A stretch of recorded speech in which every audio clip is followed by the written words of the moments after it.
El cáncer de colon se abrevia como carcinoma colorectal, CCR, C de colon y R de recto. Es el tercer cáncer en frecuencia mundial. Cuando hablamos de colorectal nos referimos en la parte del recto a recto superior se maneja similar al resto del colon, ya recto medio inferior se maneja distinto, y ahí es cuando hablamos de cáncer de recto, como por separado. Se divide en la fisiopatología en esporádico, que se asocia más a obesidad, sedentarismo, sal, ahumados, tabaco, alcohol, todo lo que quieran. Y en hereditario, que es mucho menos frecuente, un 10% es hereditario y se asocia a estos síndromes poliposos, que pueden ver en el video de pólipos, síndrome de Lynch, poliposia adenomatosa familiar, etc. Los pólipos que nos dan más riesgo de cáncer de colon son los vellosos, los de mayor tamaño, sobre todo más de 1 centímetro, que infiltran la submucosa. Eso también está en el video de pólipos. Y también hay enfermedades que per se nos aumentan el riesgo, como enfermedad inflamatoria intestinal. También aumentan los países que tienen más ingresos. Todo esto como factor de riesgo de la producción de un cáncer de colon.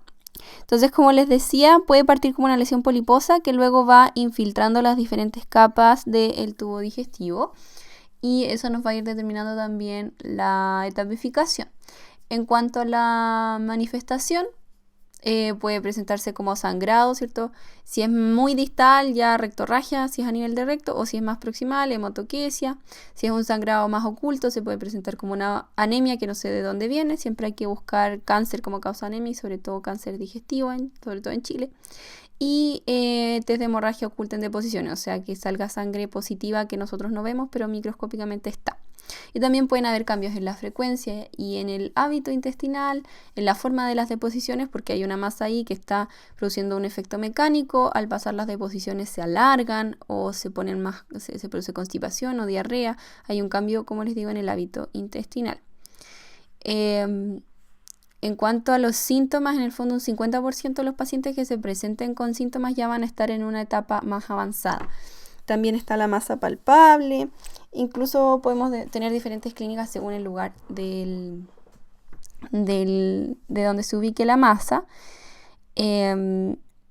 Y bueno, con esta sospecha clínica vamos a utilizar como primera opción la colonoscopía como diagnóstico. En cuanto al screening, se puede hacer con hemorragia oculta en deposiciones o colonoscopía cada 10 años. La hemorragia oculta se puede hacer cada 5. En general, población general desde los 50 a los 75 o de los 45, y en personas con factores de riesgo se hace la colono desde los 40 años o desde 10 años antes del caso índice, del familiar que le entrega ese alto riesgo. También podemos ocupar el antígeno carcinoembrionario como sobre todo un test previo, ya como que nos dé el estatus basal del cáncer para ver cómo evoluciona después de la cirugía.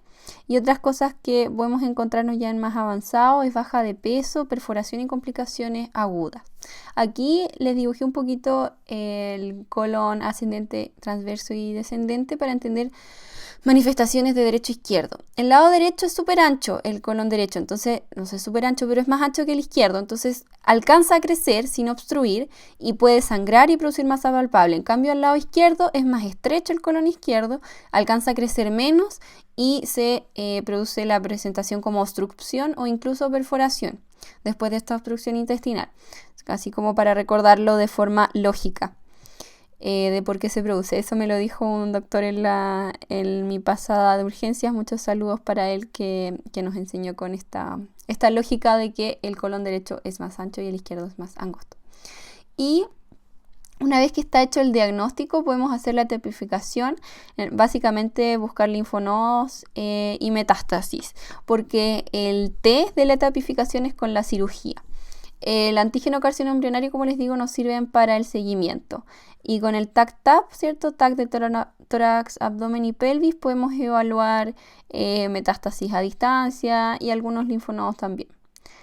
El hígado es súper frecuente lugar de diseminación porque toda la circulación esplácnica va a pasar por el hígado, excepto los 2/3 inferiores de recto, que son la circulación sistémica. Ya por eso es tan frecuente la metástasis hepática en este caso.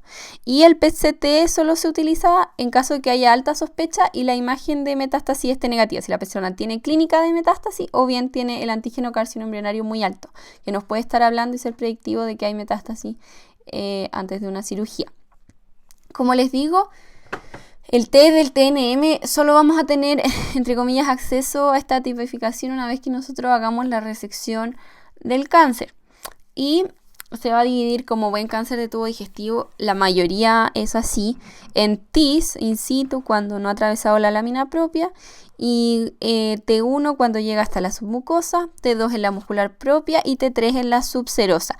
T4 ya atraviesa la subserosa hacia órganos adyacentes y eso es básicamente, creo que siempre lo digo, es el compromiso en general de todas las capas, o sea, de las capas del tubo digestivo, sea cualquier cáncer, ya no solo de cáncer de colon, para que lo vayan recordando.